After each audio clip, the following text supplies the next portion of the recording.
Hi, this is Janice Pettit. Welcome to Radiant Success TV and our informal TV video chat series. Today, my guest is a very interesting gentleman. His name is Ganesh Tayi, and Ganesh is an expert in negotiating high-dollar deals. He's been a successful business executive for more than 20 years. He's worked for Fortune 500 companies, technology companies, and as a VP of one of Motorola's largest and most successful divisions, Ganesh led their global efforts in strategy, operation, and sales. And he also achieved huge market share gains in the same segment and negotiated deals worth, are you ready for this, over $12 billion. So Ganesh, of course, has a unique insight into high-dollar sales contracts that really sets him apart, and it gives the companies he advises an almost unfair advantage. And this is why he's a frequent guest on podcasts and shows like this, and a frequent conference speaker. And he's also the author of a book, Never Lose the Deal, where he shares his systems for achieving high-dollar sales deal contracts. Very interesting. So welcome, Ganesh. Thanks a lot, Janice. I appreciate the kind introduction. Yeah, I'm so glad to have you here today. So we're going to pick your brain. Is that okay? Absolutely. Okay, excellent. So I'm just curious, what led you or motivated you to develop interest in this particular area of expertise? Because I know that's not where you started out, right? Yeah, I was an engineer by background. And my foray into sales and sales deal negotiations was somewhat accidental. As soon after I completed my MBA from Kellogg, I was supposed to join and take on a position where I was going to be managing programs with one of our Motorola's largest customers. And the first day when I joined the job, I was hoping that I would be jumping in and managing the projects with the customer. And I was handed over a contract that had all red lines over it. And I was asking my manager back then, what is it, right? And he said, this is a contract that needs to be negotiated. So I kind of got thrust into the role of helping close the contracts that I was supposed to manage later on.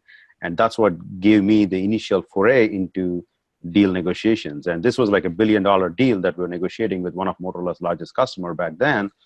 And it had lots of complexities. And it took us about 2 months to complete the negotiations.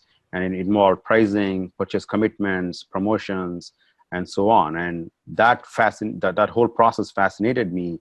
And that's how I got drawn into the deal negotiation space. And since then, I've been focusing more and more on sales deal negotiations. And as you mentioned, over my 15 plus years career, I've closed over $12 billion worth of sales deals in different capacities and different sizes and complexities. That's very interesting because usually engineers are kind of shy and a little bit introverted. And you went the other way. You went into sales, which is it's very social, right? It's very based on people skills. So it's very interesting that you made that transition. And it sounds like you were like a kid that got thrown into the water for the first time and was expected to swim, right? Yeah. And I started enjoying it. I think that's what really drove me to, right? So throughout my career, I've taken on different positions, but I always got back drawn into the sales deal negotiation side of things because I like the intensity of what goes on when you're negotiating these high dollar sales deals, as well as I think you brought up a very good point about being an engineer, right? Given that engineering mindset, I think one of the things that I am particularly special at is that process-oriented approach to these large sales deals, as well as the analytics that go behind putting together proposals and analyzing different viewpoints, whether it's from our own side as well as the customer side. And that's what made me and my contribution somewhat unique and led me to the success that I've had over the years. Yeah, and in reading your book, I was really drawn to that because I think in the sales training field, which is very broad, the emphasis is always on close the deal, but most people don't pay a lot of attention to the infrastructure behind that, the foundation. It's like building a house on quicksand, right? And you're the guy that really understands how to build that foundation so deal after deal after deal can be closed with ease. Is that right? Yeah, absolutely, absolutely. You got it. I think one of the things that I do is not focus so much on individual deals. There are times when I help my clients on individual deals as well, but more importantly, I focus on what is the end-to-end process, right? How is their organization structured, not just within the sales organization, but also within the rest of the organization, be it engineering, operations, supply chain, in terms of supporting the sales team so that they're negotiating deals as a team, right? So I've come up with a framework based on my years of negotiating deals that helps look at an organization and their process that are using to close deals and streamline those processes so that now what they have is, like you said, a solid foundation that they could basically repeat with different people across organization, both within themselves as well as with the customer, to help close more deals successfully. So let's share with our viewers a little bit of your story that led to you developing this really important system that you outline in Never Lose the Deal. When you were running your sales division, can you share some obstacles that you faced and had to overcome that helped you create this approach? I know you had shared with me when we discussed this earlier that you had a situation that was really a game changer. Yeah. So there are those moments that make you really think back, right, at what the hell is going on here, right? So there was one such moment. So this was a few years ago when we were negotiating what we would call the deal of the year, right? So this was with a major Fortune 500 company. It was a $500 million deal. We were negotiating that for over 3 months, 2 people full-time working on the deals practically, plus many other people from different functions supporting on the deal, as well as the customer side was also so engaged in this deal because it's such an important opportunity for them as well, because we were signing up to develop some customized products and software that help take their business to the next level as well. So strategically, there was a pretty good fit, and we were trying to finalize everything that was required for this deal. And we thought we got the deal completed. This was towards the end of the fourth quarter, end of the year, and we thought we had all the terms nailed, everybody aligned from both the customer side and our side.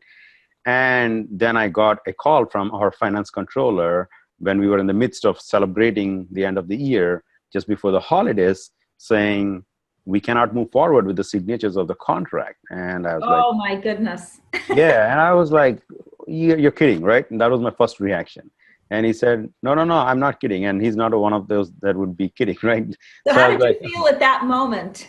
Oh, that moment, it was a bit devastating, as you can imagine, right? I was talking to one of my colleagues who was in the room with me when I was taking the call, and I was like, can't be real, right? Almost felt like we were on the 7th floor, and I was like, feel like jumping out of the building right now because we've negotiated this deal so hard.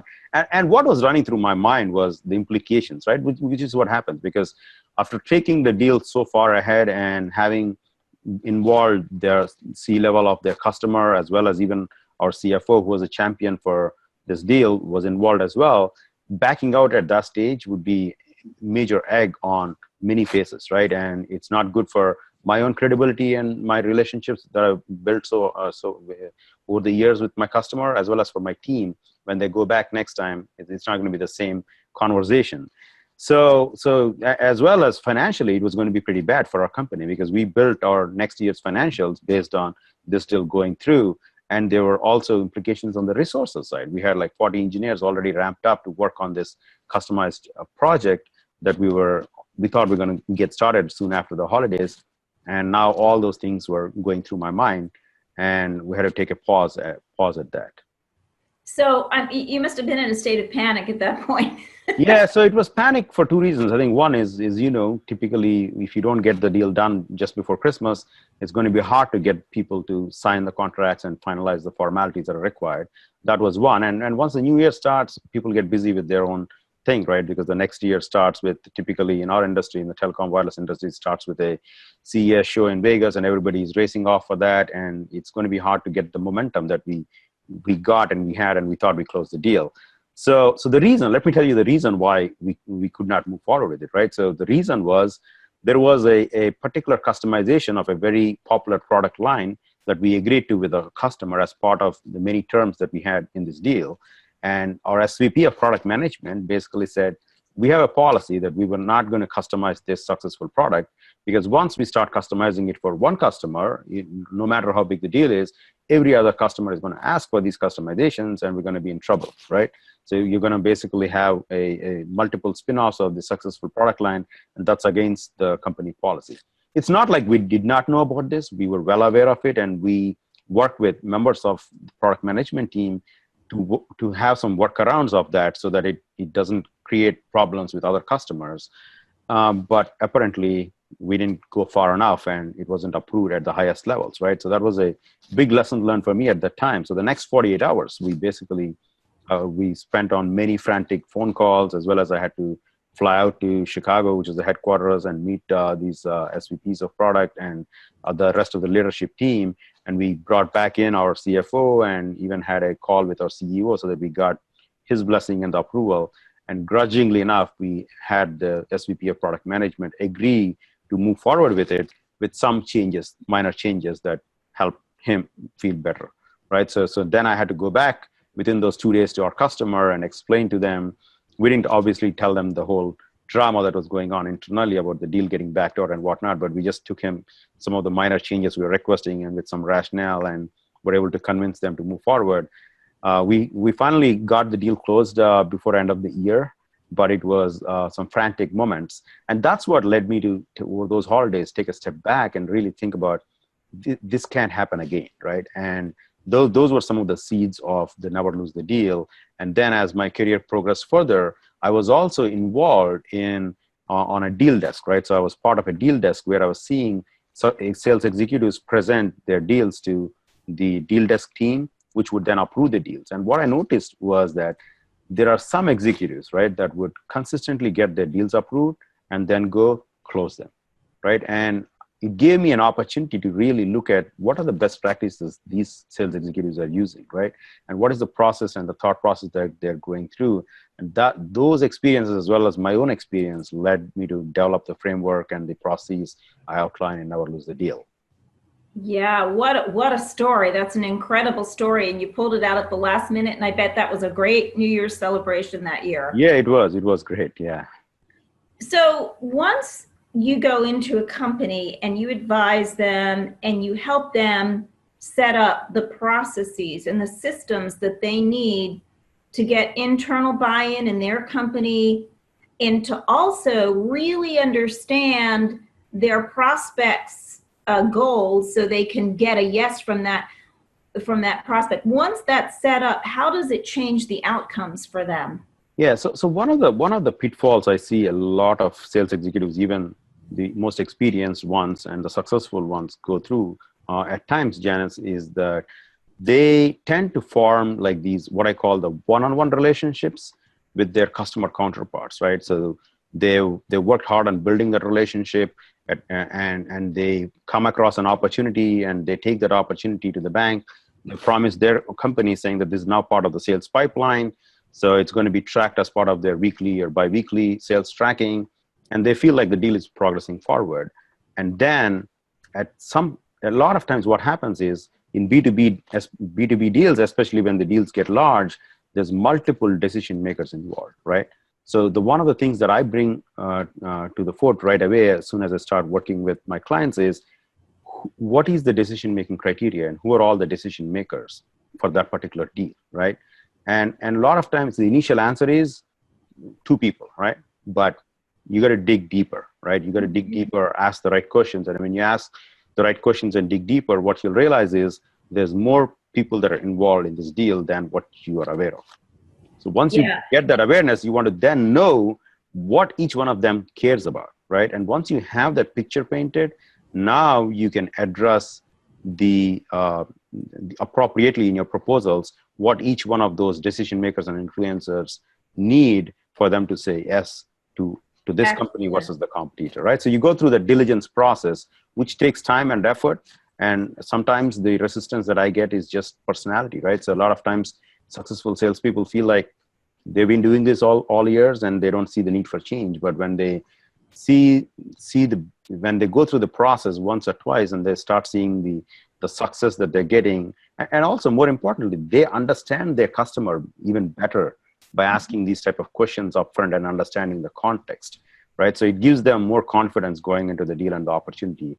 And we're talking about not small deals, right? We're talking about 6 to 8, 9-figure deals that take many months in negotiations. So it's not a one-time send a proposal, forget it, right? It's a constant follow-up and understanding as the deal progresses and evolves. You know, what you just said, Ganesh, is so true, because I heard a speaker just this week who is an expert on social selling, and they had done a lot of research on that topic. And the statistics are showing that the number of stakeholders involved in even small deals has increased substantially in the last year or two. Right. Companies are being much more careful about making decisions, and they're bringing more people in. So what you do is so relevant to what's happening in the marketplace today.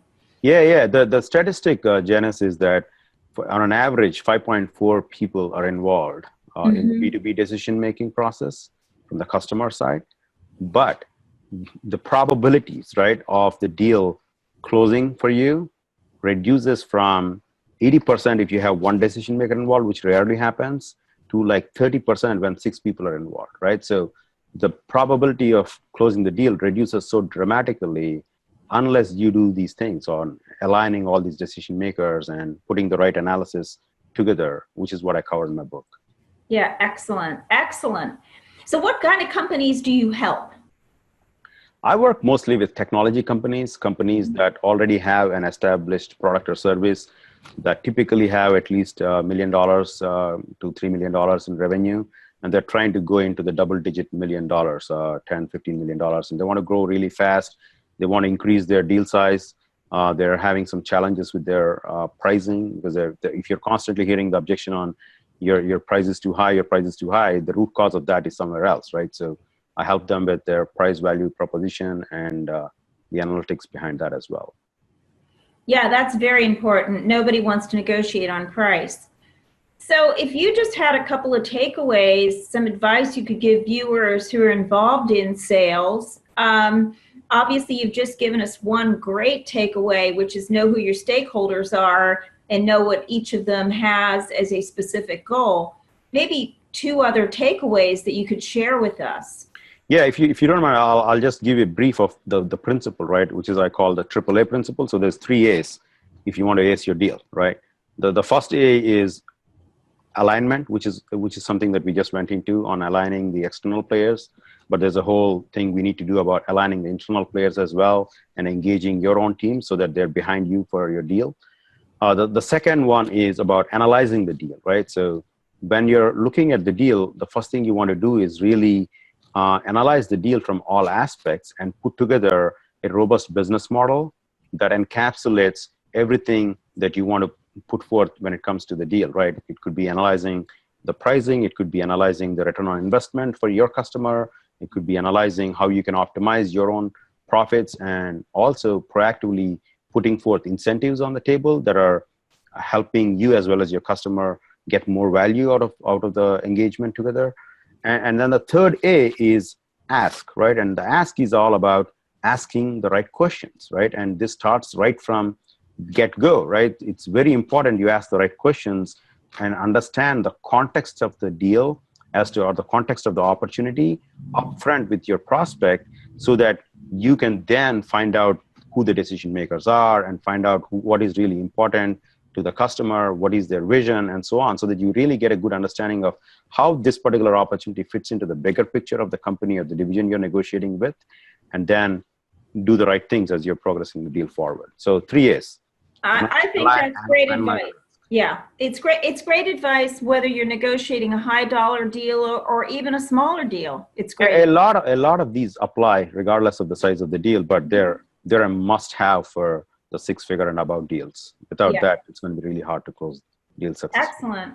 Very interesting, Ganesh. Thank you. So can you tell our viewers where they can find your book, or where you share your entire system? Where can they get a copy of your book if they want it?